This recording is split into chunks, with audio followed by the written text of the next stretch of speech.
जय विष्णुपाद परमहंस परिव्रजकाचार्य अष्टोत्तर शत श्री श्रीमद अभय चरणारविंद भक्ति वेदांत स्वामी श्रील प्रभुपाद की जय विष्णुपाद परमहंस परिव्रजकाचार्य अष्टोत्तर शत श्री श्रीमद भक्ति सिद्धांत सरस्वती गोस्वामी महाराज श्रील प्रभुपाद की अनंत कोटि वैष्णव वृंद की नामाचार्य श्रील हरिदास ठाकुर की ग्रंथराज श्रीमद भागवत महापुराण की निताई गौर प्रेमानंदे समवेद भक्त वृंद की जय। समवेद भक्त वृंद श्री गुरु गौरांग की जय।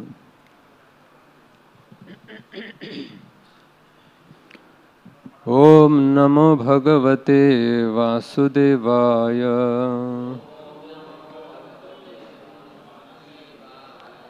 ओम नमो भगवते वासुदेवाय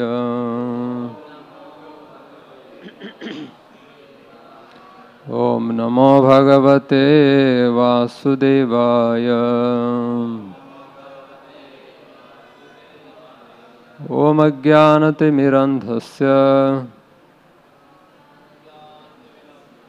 ज्ञानाञ्जनशलाकया चक्षुरुन्मीलितं येन तस्मै श्रीगुरुवे नमः। नमो विष्णुपादाय कृष्णप्रेष्ठाय भूतले श्रीमते भक्तिवेदांत स्वामिनिति नामिने। नमस्ते सरस्वती देवे गौरवाणी प्रचारिणे निर्विशेष शून्यवादी पाश्चात्य देशतारिणे।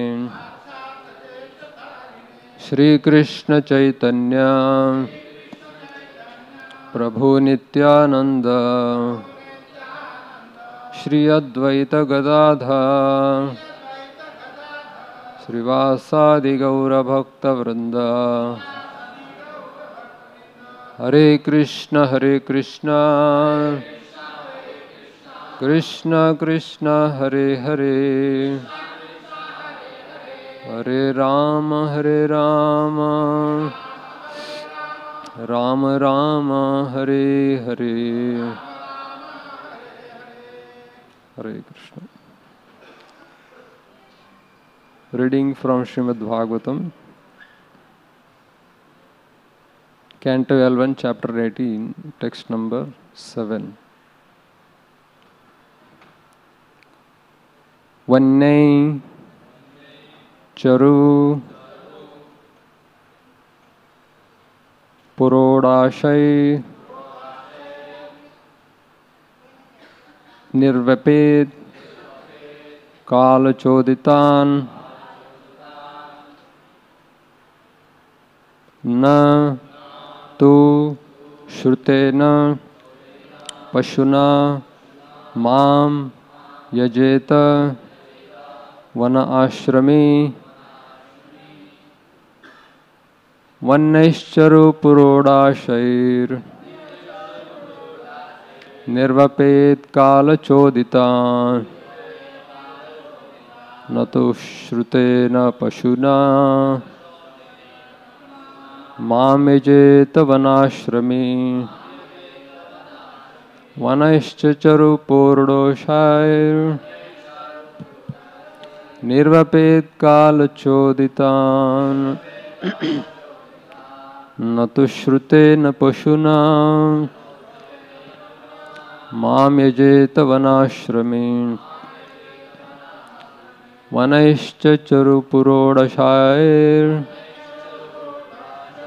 निर्वपेत कालचोदितान् न तो श्रुतेन पशुना माम यजेत वनाश्रमी।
Matajis?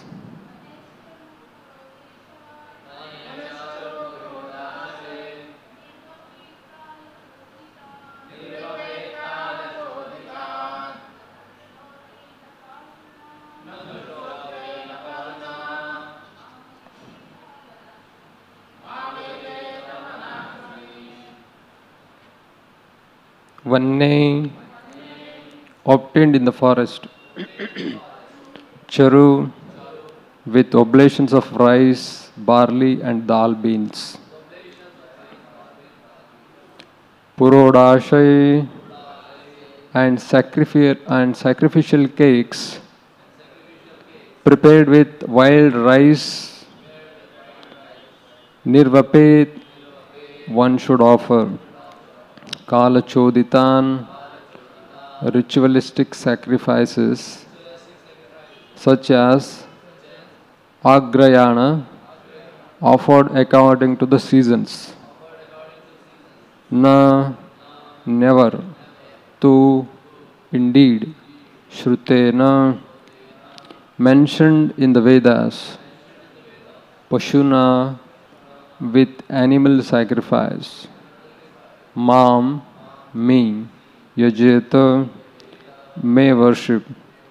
Vana ashrami, one who has gone to the forest, taking the Vanaprastha order of life.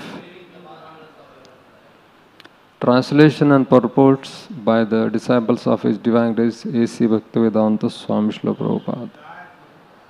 Translation: one who has accepted the Vanaprastha order of life should perform seasonal sacrifices by offering oblations of charu and sacrificial cakes prepared from rice and other grains found in the forest. The Vanaprastha, however, may never offer animal sacrifices to me, even those sacrifices mentioned in the Vedas. Purport: one who has taken the Vanaprastha order of life should never perform animal sacrifices or eat meat. Hare Krishna. Seeking blessings and prayers from all the assembled Vaishnavas to speak from Srimad Bhagavatam this morning. So, we are reading from Srimad Bhagavatam, Canto 11, Chapter 18, text number 7.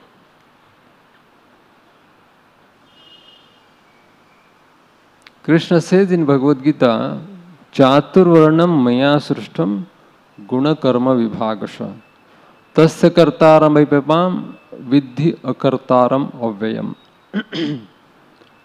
That means these four social and four spiritual orders are established by Krishna himself. And Krishna says that we need to follow these, one of the four ashramas or varnas.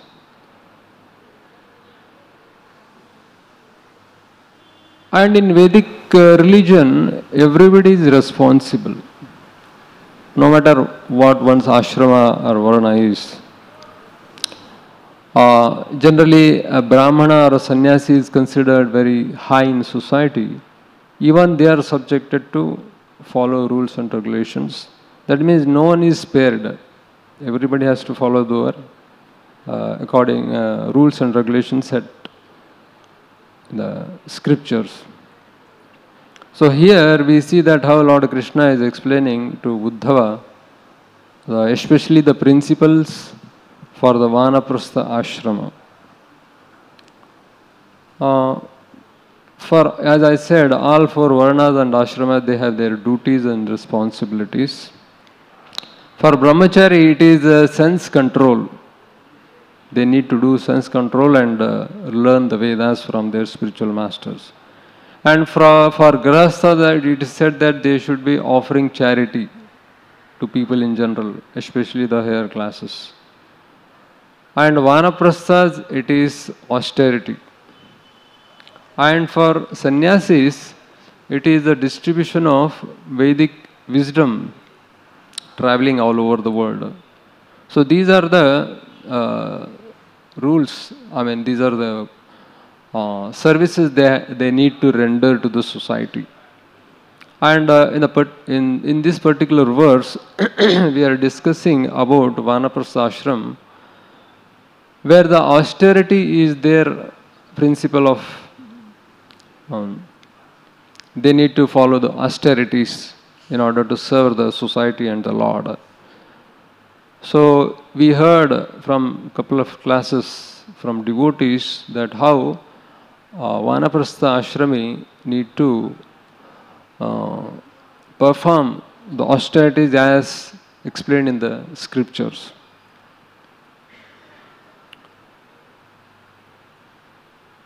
This pure devotional service is like a tightrope, walking on a tightrope. We are all trying to perform devotional service, which is actually walking on the tightrope. So Varnashrama offers a safety net. Only when there is a safety net below, then anybody can think of walking on the tightrope. Otherwise, it is too scary or highly impossible. So therefore, these varnas and ashramas are very essential so that we can perform our devotional service. Also, Vishnu Purana says that varnashrama acharavata purushena purapuman Vishnu raradhatya panta nanyat tattosha karanam. In ultimate sense, Lord Vishnu is to be worshipped, and that's the only way to please him.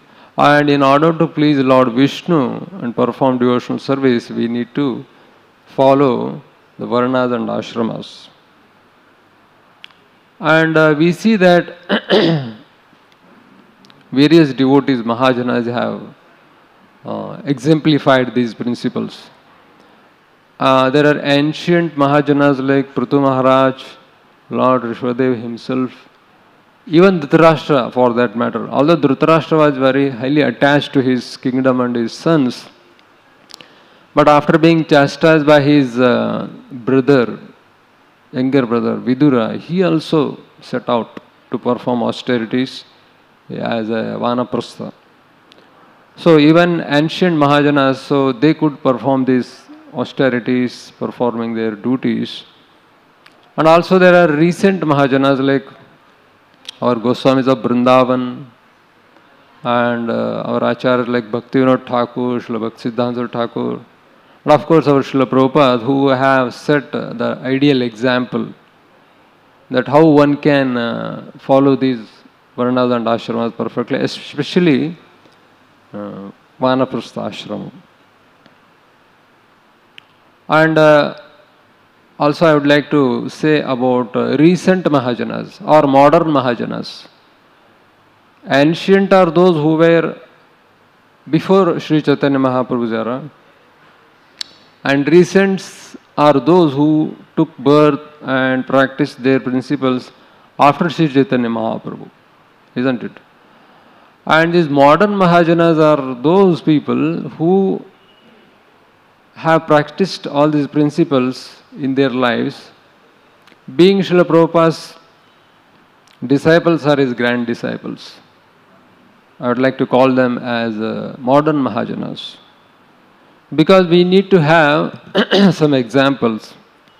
Therefore it is said that an example is better than precept, isn't it? So there we may be hearing lots of philosophy, and that is very, very essential. At the same time, we need to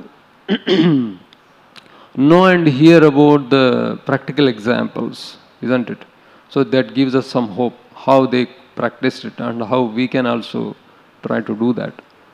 So therefore, such Mahajanas are available all the time. Only thing we need to focus on them.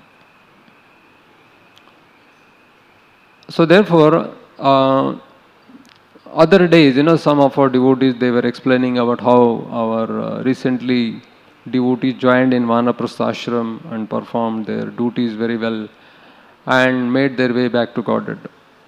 So one, I personally saw at least 2-3 examples.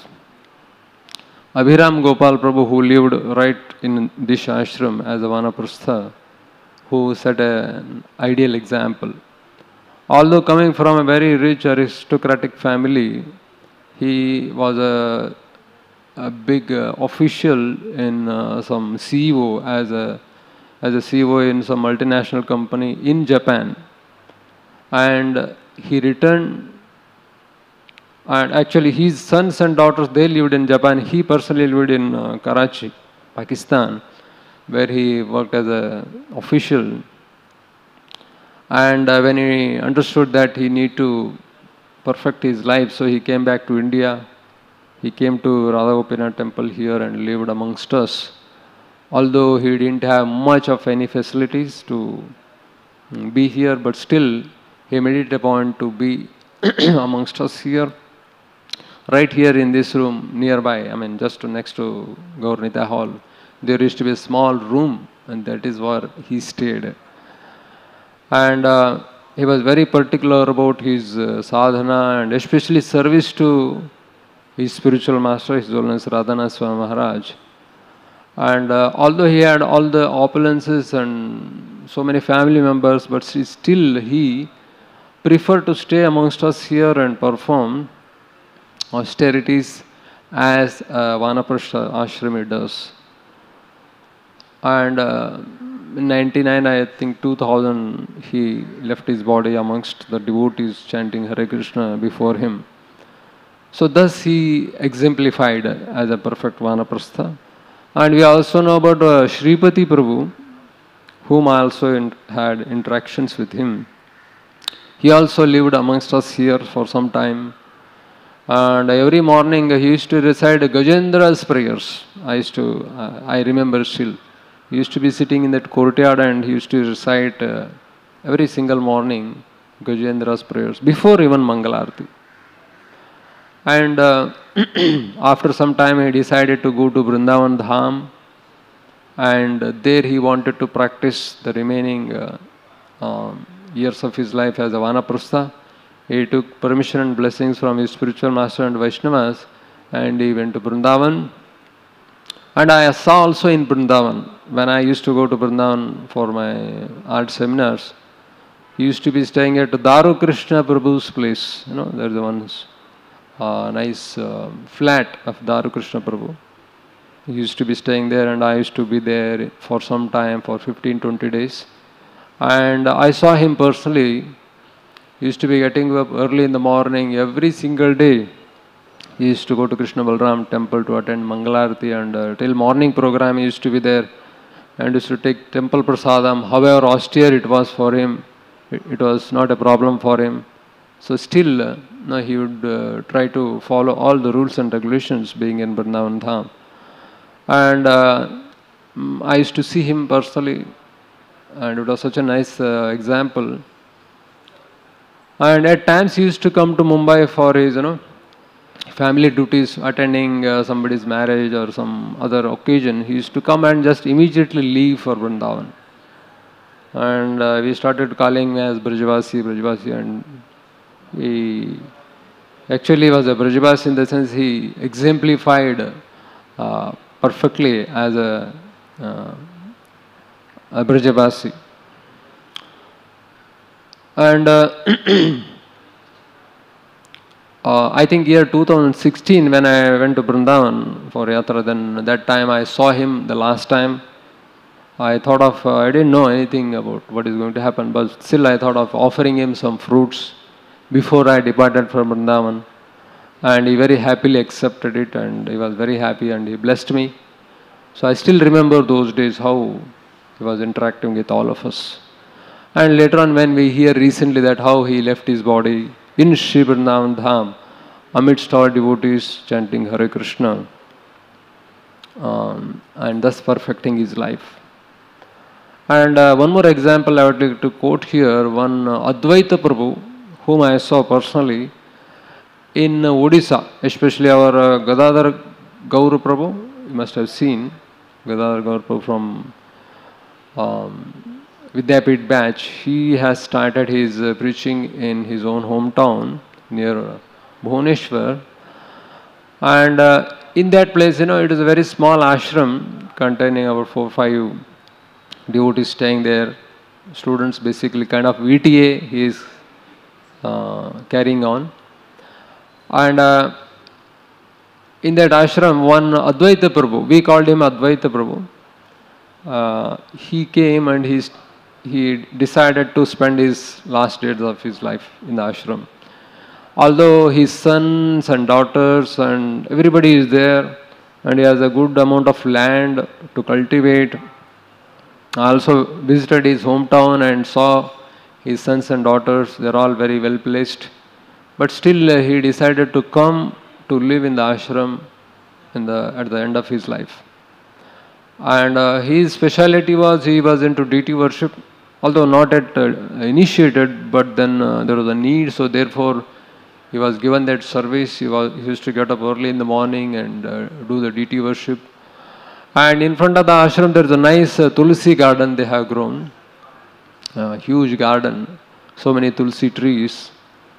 And every single morning he used to collect tulsis and he used to prepare nice tulsi garlands for the Lord. Jagannath, Baldev, Subhadra, of course Jagannath, Baldev and Gaur Nitai. He used to prepare 4 garlands every single day and used to offer. And whenever a devotee used to go to Puri Dham, very nearby, no? So he used to prepare long garlands, big, real long garlands for Jagannath and Baldev. And he used to send through some devotees. Even sometimes I also took, prepared by him, tulsi garlands to offer it to Jagannath, Baldev. I used to go and offer it to our Ram Kumar Panda Prabhu, and he used to give the concerned devotees, pujaris, and they would offer these nice beautiful garlands of tulsi to Jagannath and Baldev in Puri Dham.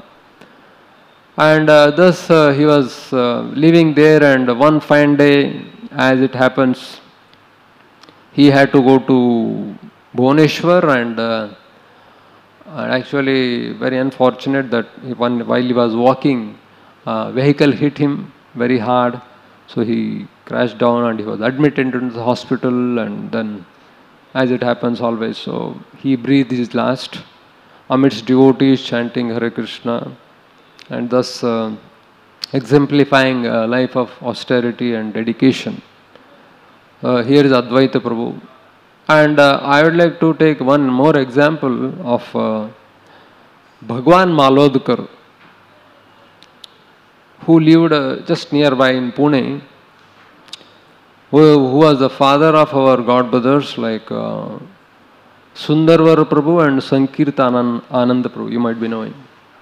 Pune temple, NVCC, they are staying. So this Bhagwan Malodkar came from Sholapur, that is where he took his birth, and he regularly visited Pandharpur, and he had great devotion for Lord Vitthal. And from his childhood, he used to hear the Abhangas and Vaishnav Geets from all Vaishnava saints from Maharashtra.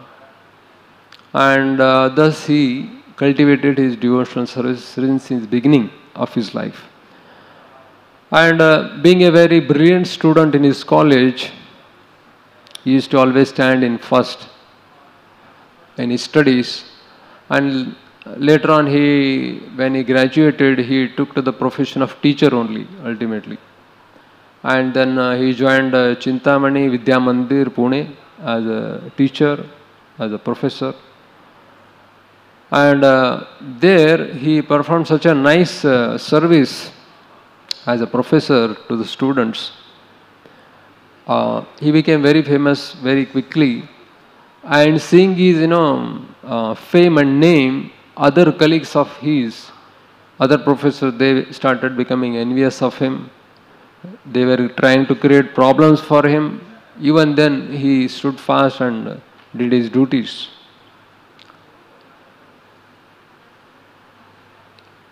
it so happened sometimes that some envious people started, threatening him also, because he was really becoming a big figure in that college.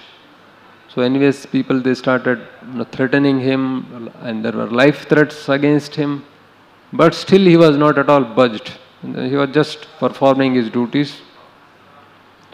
And then he would tell anybody, such people who used to come in front of him, he used to tell, you need to send your children and daughters, sons and daughters to the college, and I'll take care of them. I'll take care of their studies, you don't have to worry. And once it so happened, one old lady, widow, she came to Bhagavan Prabhu and she was started weeping and crying, and she said, what is the problem? Said, my son is so very dull-headed, I don't know whether he will pass or not, so you please somehow or other you pass him, you do whatever you want to do. So crying in tears, so she took her golden bangles and offered in front of Bhagavan Prabhu. And he was very much moved. And he said, I am taking a nice salary from the college. You don't have to pay anything for me, for my service. So as a teacher, I will do anything and everything to help the students. You don't have to do any such things. Saying that, he returned. And thus, he used to spend extra hours to teach his students in the college. Not conducting extra classes in the evening, but right there in the school, in college, to help the students. Thus, he also set a nice example as a college professor. And seeing his sterling qualities and nice example, ultimately he became principal of the college, Chintamani Vidya Mandir. And he rendered quite nice service even after that. And later on in 2002, he took voluntary retirement, VRS. And then he wanted to perform his devotional service. Not before even coming to Krishna consciousness. Being a Varkari, he used to visit Pandharpur and all of that.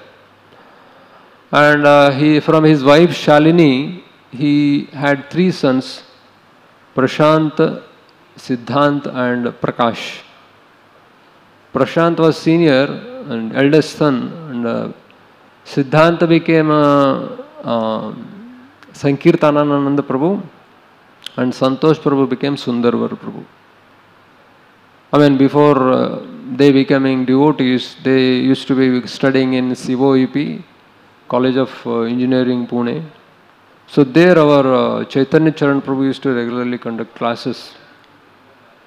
And they got attracted to the philosophy, and very nearby temple, Radha Kunj, they started going there. And they kind of decided that they wanted to dedicate their life as a full-time devotees, as brahmacharis in the temple. And they came to their father and explained their desire to dedicate their lives. And father, being a very nice gentleman, he said, as a father, I am very sad that you are leaving me at this juncture of my life. But as a practicing spiritualist, I am very, very happy that you are taking to such a bold decision that you want to dedicate your life in the service of Krishna. So that is very nice to hear from you. And he said, if this is going to make you happy, I don't mind. You please join. Thus he gave his permission and blessings. And with the blessings and permission of their father, both the sons, they joined the Radha Kunj Vihari temple. And after this, Bhagavan Prabhu started practicing spirituality even more seriously. He started frequently visiting Radha Kunj Vihari temple after that, and thus became an ideal practitioner of spirituality, Krishna consciousness. And he read almost all Srila Prabhupada books, and especially he was very fond of Srila Prabhupada Lilamrit. Lilamrit was his very favorite book. And in the meantime, he and his wife Shalini took Diksha from His Holiness Gopinath Swami Maharaj. So Bhagwan Prabhu became Baldev Prabhu after initiation. His wife Shalini Mataji became Surapriya Devi Dasi. Both husband and wife, and they started practicing spirituality. In the meantime, these Prashant and Prakash, they also took initiation from His Holiness Radha Swami Maharaj. So thus the entire family was very highly Krishna conscious, and they were practicing, and it was a nice example to see everybody. And as I said, Leelamrit was his favorite book, so he used to read Leelamrit very often. And the example of Srila Prabhupada was very much helping him to mold his life in the future. When he read from Leelamrit that Srila Prabhupada was, how much he was struggling to print back to Godhead magazines and distribute them in the hot summer of Delhi. When Baldev Prabhu read all of this, he became very much inspired. And he said that if Srila Prabhupada at the age of 70 plus, if he can go and distribute these Back to Godhead magazines in the hot summer of Delhi and falling sick and having nothing to eat and performing such severe austerities, if Srila Prabhupada can do, then why can't I do that? That is how he decided. If Prabhupada can do so much, then I'll be able to do at least my little bit. Thinking like that, he took to this service. By the way, nobody told him to do this service. It was his voluntary acceptance of service to render this wonderful service to Srila Prabhupada and his mission. So he distributed thousands and thousands and thousands of Back to Godhead magazines, whomever he met. Because looking at his wonderful Vaishnava demeanor and example, such a nice gentleman, everybody got attracted to his purity and his dedication to the Krishna consciousness movement. So people accepted Back to Godhead magazines, and he made hundreds of subscribers, and he started distributing Back to Godhead magazines. And in those days, only post was the only option, Indian Post. So we used to, temple used to send the Back to Godhead magazines to all the subscribers. But as we have heard and seen, that infamous and unreliable Indian Post, however it is, hardly anybody received their copies. And there was a great dissatisfaction amongst all the subscribers. And this was even more dissatisfying to Baldev Prabhu, because he was the one who subscribed all these devotees or subscribers. But whenever he used to see them, then he said, oh, we didn't receive any copies. So he had to go to post office and to the temple and here and there. So he ultimately decided, this is not going to work like this. I'll do it myself. The attitude of one who is dedicated. He decided that why to depend on anybody. I'll do it myself. Because he had taken anyway by that time voluntary retirement, and then also he had taken Diksha. He decided that then I'll just go around and distribute Back to Godhead magazines. What is the problem? So by that time he was almost 52, 55, old age. Still he managed to go to every single town and village in entire Maharashtra region, and he used to go and personally give them their Back to Godhead magazines. And following in his footsteps of our devotees here in Radha Gopinath temple, especially our Balramanand Prabhu, Yashoda Kumar Prabhu and others, they are also making this mission Mumbai very successful. And I heard that at least there are 70 devotees nowadays. They are going around and personally giving their Back to Godhead magazines. And also every Sunday we see here how there's a bookstall set up. People can come and take their copies either by hand, or else if they want now, they are, I think, coming up with this registration post, register post, so that there is a surety that they will get their copies. Maybe they have to pay a little extra, but that doesn't matter. They'll get their copies at home. So thus, Baldev Prabhu took his mission very seriously, and he started distributing books all over Maharashtra. And he visited hundreds of villages all over Maharashtra and towns, although in his old age, that was no problem for him. And in order to go around and give these books, nobody who will support him financially. He took his own money, pocket money, and he started spending that money and going all around and giving these back to God. That was not a problem for him, spending his own money. And he had to travel in bumpy, noisy and stuffy buses of Maharashtra to distribute his copies. That was not a problem for him. And he did this service almost more than 12 continuous years. Every year, every single month. In those days it was once in 2 months. Later on it became once a month. So he used to travel every single month, spending his own money and in such crowded buses of Maharashtra. And he did it almost more than 12 years. And he did this service till the fag end of his life. And in the meantime, what happened was that he was diagnosed with very serious cancer, abdominal cancer. And even then, devotees started telling him, his own sons, now I think you need to take rest, this is high time now. You have rendered enough service, now there is no need. And so you have done enough service, so why don't you just relax now? Chant Hare Krishna and be happy at home. He was not ready for that. He said, no, I cannot, sit home and do my own bhajan. So I have taken up this service and so I'll still do it. So although very highly ill at that time, still he went out and distributed his books. And after that, devotees advised him, now you have to undergo surgery.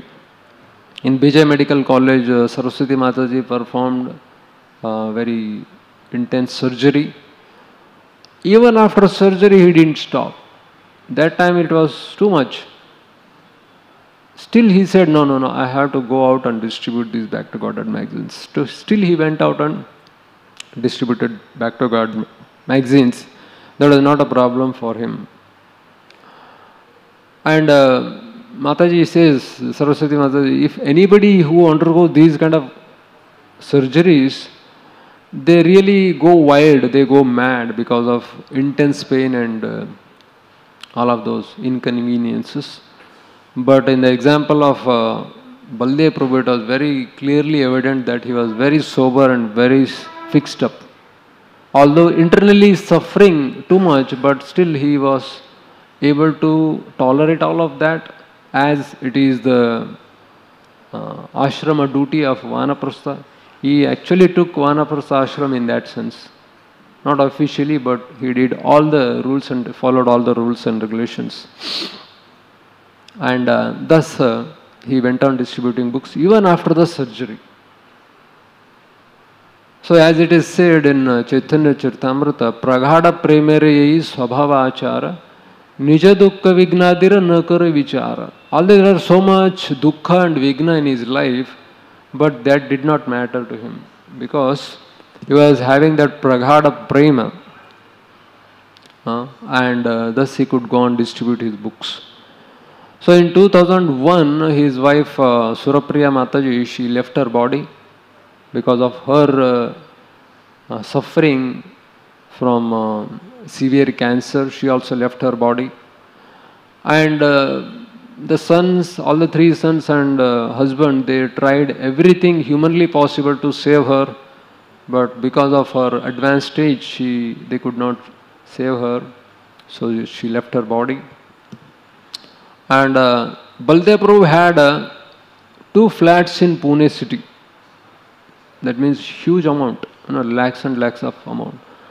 So after that means he had already taken Vanaprastha ashram, he decided that now I am going to sell these 2 flats and divide amongst all the 3 sons. Actually he sold the flats and he got so many lakhs of rupees and divided perfectly amongst the 3 sons. Because of 2 of his sons had already become by that time brahmacharis, they said, we don't want any share. Then he said, okay, then if you don't want, then I'll give it to the temple. So he handed it over to the temple president. And thus one son was living outside. Other sons, they started living. Anyway, they were already brahmacharis. And this time he really took to spirituality very, very seriously. He said that now I have completed almost all of my responsibilities and duties. Now let me focus perfectly in Krishna consciousness. Saying like that, he decided to come and live in Radha Kunj temple. Now, Radha Kunj temple is a very small temple as we have seen it. And Radha Shyam Prabhu and his team of devotees, such a nice preaching, college preaching they were doing. There are hundreds and hundreds of students and every Sundays and Saturdays used to come and stay right in the temple. And there were some facilities made for them to stay. And Baldev Prabhu decided, now I am going to move to the temple. And everybody said, looking at his spiritual example, everybody encouraged him. Why not? Why not? So he started coming to the temple and he started staying there only in the temple of Radha Kunj Bihari. Although highly crowded and hardly any facilities, so still he said that no, I am going to stay here. And he used to be staying in that very austere environment and taking whatever prasad available very gratefully, very gracefully. He accepted all the mercy given by the devotees and the Lord and started living there as a perfect vanaprastha.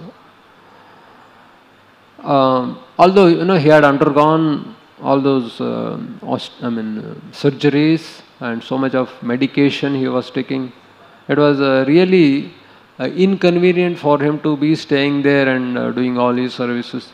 Even then he was going out and distributing his Back to Godhead magazines.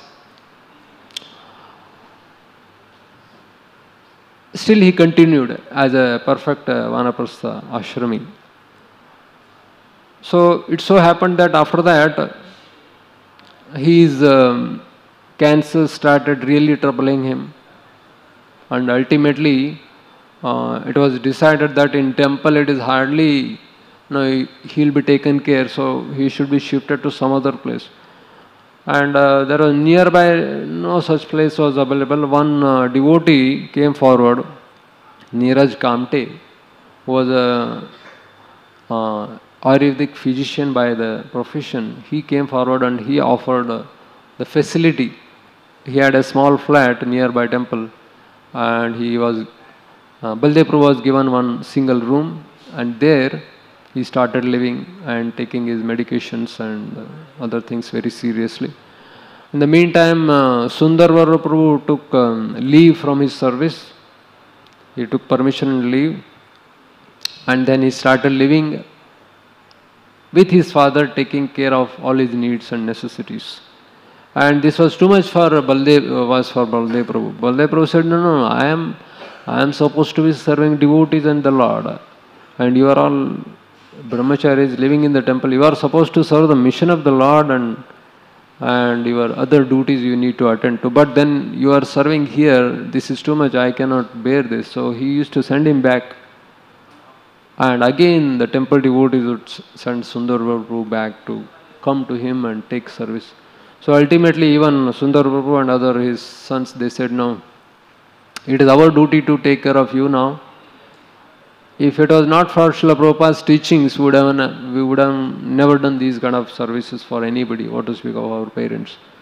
But it is our glory of Srila Prabhupada that who has taught us what are all our duties. So therefore we are able to render this service. So you please accept this service. After repeatedly telling him like this, at last Baldev Prabhu accepted, and then the days continued. In the last days of his life, it was too much for him to bear the pain. Yet he went on and distributed his books. Sometimes because mostly he was admitted there, he couldn't go. So he used to visit all yatras, Vrindavan, Mayapur yatras he used to visit. And in one yatras, he went to, of course, every time possibly he went to Shantipur especially. And somewhere Shantipur he was very much attached to Advaita Acharya and that temple over there. And in his last days, he used to murmur, no, I cannot just come out of Shantipur. I just cannot come out of Shantipur. And he was kind of getting attached to Shantipur and Advaita Acharya and his example. And in the year 2014, Gaur Purnima, he actually fasted from even water, which he used to do every time. That was the last year of his life. He fasted even from water, what to speak of anything else throughout the day. He came to the temple in that condition and he was staying there. He was taking interest in sitting and hearing classes and kirtan all throughout the day. And thus he celebrated Gaur Purnima in the temple. And then again he was shifted back to his place because it was too much for him to bear the pain. So he used to tell, at last days he actually opened up his mind. He said to his sons, do you know how much I am suffering at this stage of my life? He said that I am feeling as if burning electric stove is kept in my entire body. That means entire body was, giving him so much trouble. And then he still chanted his rounds without fail. And whatever he could read from Srila Prabhupada books, he read it. And so many devotees came to see him at this point of time. All those subscribers, BTG subscribers, they came and they wanted to see him and wish him all the best. But then Baldev Prabhu he started telling after that now it is too much now, it is high time. So he told all the devotees, especially his family members. So many family members have used to come and wanted to see him. Then he said, now I fully want to focus on Krishna. So now you please allow me to do that. Saying like that, he took permission from all the devotees and he started concentrating fully on Krishna. And seeing the impending death, all the devotees, they called up His Holiness Radha, Loknath Swami Maharaj and explained to him, this is what is happening to our Baldev Prabhu. So immediately Maharaj he spoke to him on phone and he gave final instructions and he told him that you need to now fully focus on Krishna. Don't let your attention go here and there. Fully focus on Krishna. And saying like that, he chanted Hare Krishna, Krishna Krishna, Hare Hare.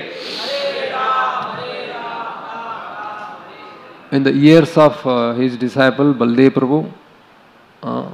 So thus he heard holy name from his spiritual master.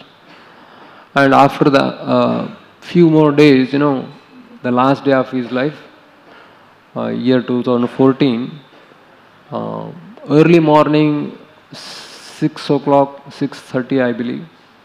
That time all devotees came together and in the midst of beautiful kirtan, our Baldev Prabhu left his body. Of course, in the meantime, his sons and everybody were reading different books of Srila Prabhupada, Brahma Samhita, Gopi Gita, Bhagavad Gita, Srimad, Bhagavatam. They were reading, and devotees are performing loud kirtan of the holy names.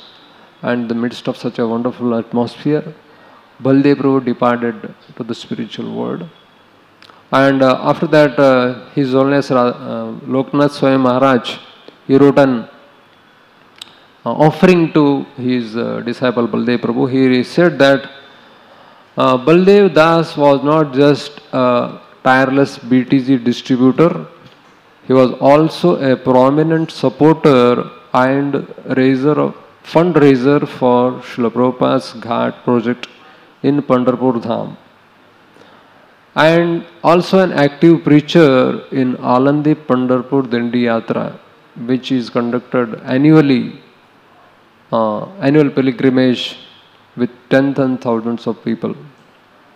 By his exemplary devotion and dedication, Maharaj says here, I am sure that he has returned back home, back to Godhead. So thus, our Baldev Prabhu has set a perfect example as a Vanaprastha ashram. So, as our Bhaktivinoda Thakur writes, he reasons still who says that Vaishnavas die. When thou art still living in the sound, Vaishnava die to live, and while living spread the holy name around. So thus the examples like of our Baldev Prabhu and other devotees, they are icons. We can always get inspiration from these examples and perfect our lives. So we see these examples are really inspiring, but at the same time, it appears that nobody can imitate them because they were on such high consciousness.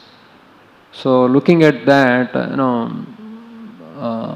devotees have, and Srila Prabhupada himself have encouraged devotees to, after completion of their duties as a Grahastha ashram, in Grahastha ashram, they can take up to their services more seriously and their sadhana more seriously.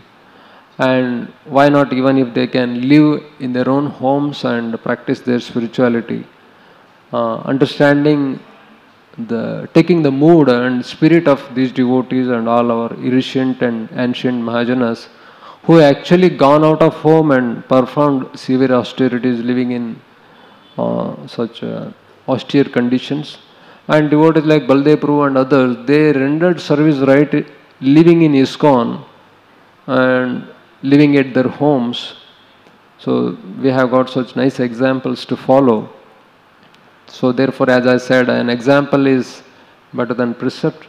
So we have such nice examples around us, so we can follow them and perfect our lives. Thank you very much. Hare Krishna. Srila Prabhupada ki, Granthra Srimad Bhagavat Mahapurana ki, Nitai Gaura Premanande.